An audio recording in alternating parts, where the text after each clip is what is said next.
as a whole really has a thing for hurling out remakes of classic movies at the moment. Whether it's big-name brands like Halloween or cult offerings like Pet Sematary, the industry has got a boner for digging up our past and slapping a shiny new cover on it, even if the source material stands up perfectly well on its own. No matter how much you like the original, nothing is safe from the relentless remaking. And often, they turn out to be half-arsed phone-ins for making bank off of famous names rather than from any place of passion for the movie, leaving even the most lenient of fans disappointed in the process. There's the rare excellent remake like The Thing or The Fly, but those are few and far between.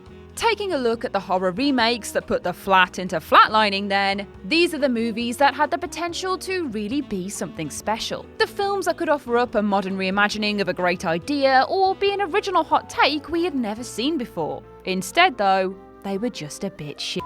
I am the failed second clone of Ash from What Culture, and these are the 10 worst ever horror movie remakes. Hi guys, I'm Adam Wilborn here with a huge announcement about the mobile game you might remember we recommended last time. Raid Shadow Legends Special Tournament is happening globally right now. You can compete with me and millions of other players in a massive arena tournament for amazing in-game prizes and even physical prizes that could be delivered to your door. In case you missed it last time, Raid is the brand new free-to-play mobile RPG with an incredible storyline, awesome 3D graphics, giant boss fights, PvP battles, and hundreds of champions to collect and customize. Not only that, but right now is the best time to join the action.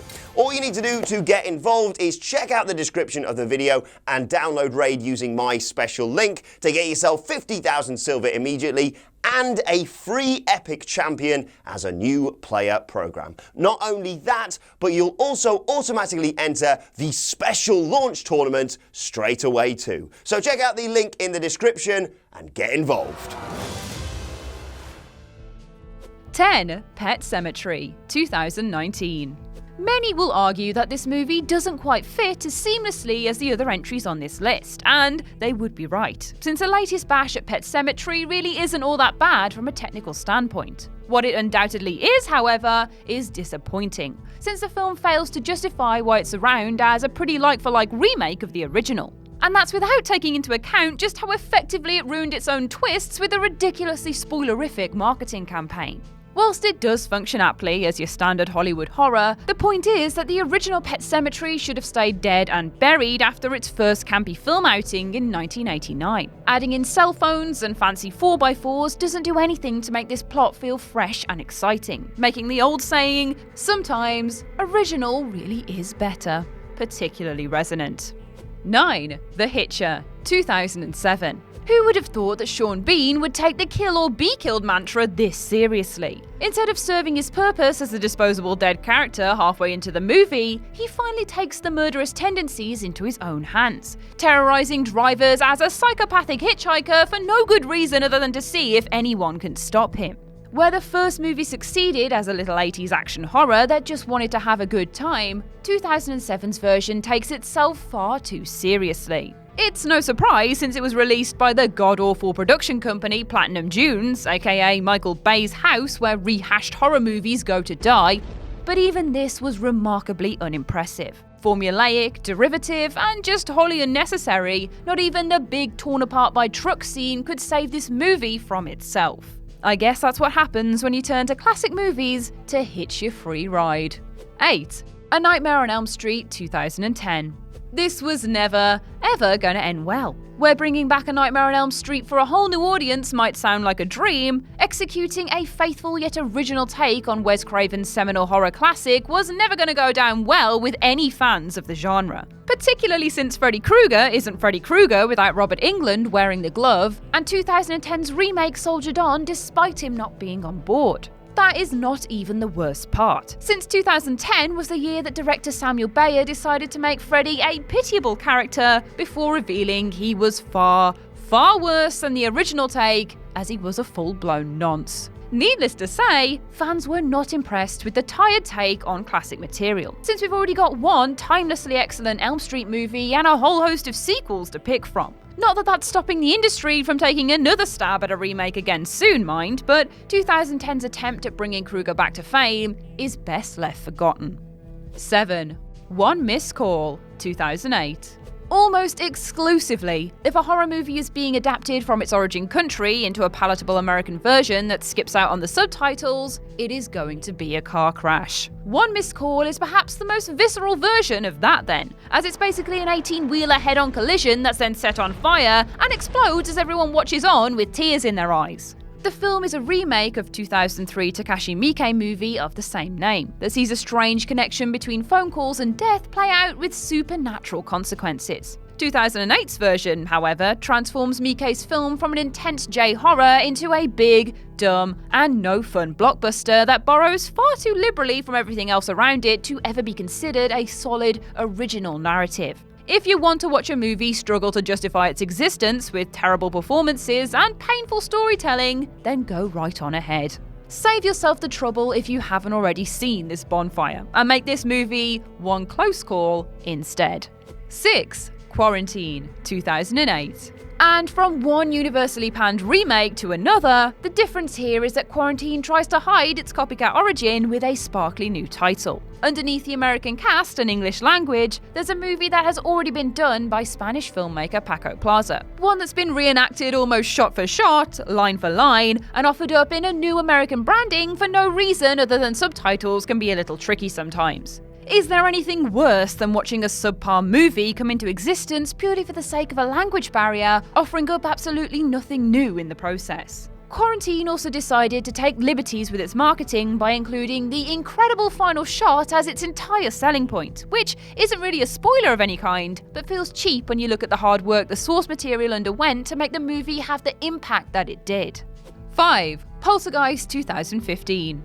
If you're gonna come for Tobe Hooper, you better not miss. Especially if it's with one of his most beloved and famous 80s movies right after the Texas Chainsaw Massacre, the spooky family horror Poltergeist. Whilst those two movies might have wildly different tones, they are both indicative of just how influential Hooper has been to the industry over his active years as a filmmaker. Which means, unfortunately, that they are wide open goals for chewing up and spitting back out again with a 21st century twist. Poltergeist could have done something fantastic. Where the original was a family-friendly fright fest, Gil Kenan's take could have potentially trodden a scarier path, intensifying the frights or switching up elements to offer a new and terrifying take on the old ghost story. Instead, we got a remix of all of our favourite images from the original without any of the sting that the 1982 movie loaded into its tail, left with a bland story as riveting as watching TV static. 4. Cabin Fever 2016.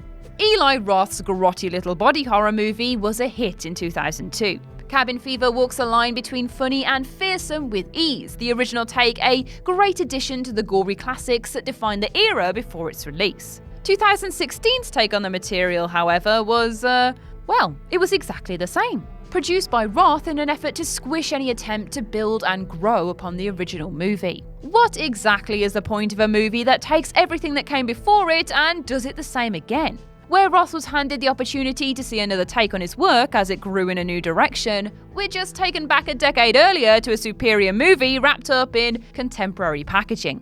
Cabin Fever was already walking a dated line back in 2002, so for it to retain all the same qualities, including some terrible placeholder characters that don't really have a lot to do other than scream, was just a big old misfire. At least make it Cabin in the Woods Fever for a bit of spice. 3. Carrie, 2013. Is this sacrilege? Yes, it is. And everyone involved should feel bad and ashamed for smearing Brian De Palma's fantastic story of an abused telekinetic girl with this load of rehashed nonsense. De Palma is the spark that brought Stephen King's novels into the blazing inferno of popularity we know it as today, carefully drawing out the threads of the written work into a visual tapestry that was a sight to behold. And whilst there was room for a fresh hot take on this idea to come to life, 2013's Carrie felt far more preoccupied with attempting to live up to De Palma's piece than it did establishing its own new brand. For those that grew up with 1976's influential work hanging heavy over horror for the past 40 years, 2013's Carrie was a bigger disappointment and just pile of crap as you can get. Easy watching doesn't make for lasting pieces of cinematic history. 2. The Wicker Man, 2006. Does this really need any more introduction? Where the original Wicker Man stood as a testament to intensity, brooding discomfort, and disturbingly impressive imagery, the remake had Nick Cage sat around with a basket of bees on his head, screaming for mercy from their tiny stingers. Now, I am not disputing the pain of going full Winnie the Pooh and getting your head caught in the honey trap, but playing this rather ridiculous death sequence as straight as possible only served to make 2006's take on the Wicker Man a lasting and pretty hilarious joke as far as horror movies go. We should all be glad that this remake exists on entertainment factor alone. And had it been under anything other than the Wicker Man branding, then maybe it would have got off somewhat lighter, but since we've been waiting from the 70s, here we are. And here Nick Cage is. And there are the bees. It is far too late to salvage this now.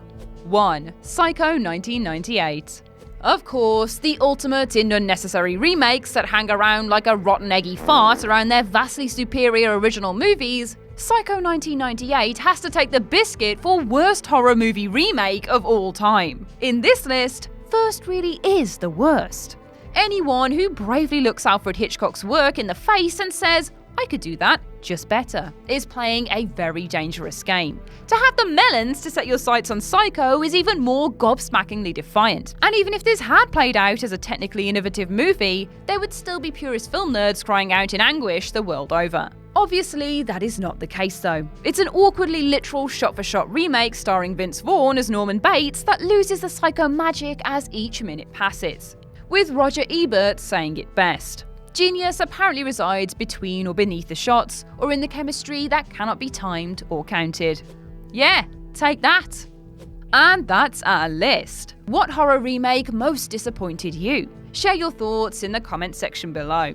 I've been Ash, and this has been What Culture. Make sure to subscribe to the What Culture YouTube channel for more lists like this. And don't forget to visit whatculture.com for daily news and articles. Thanks for watching.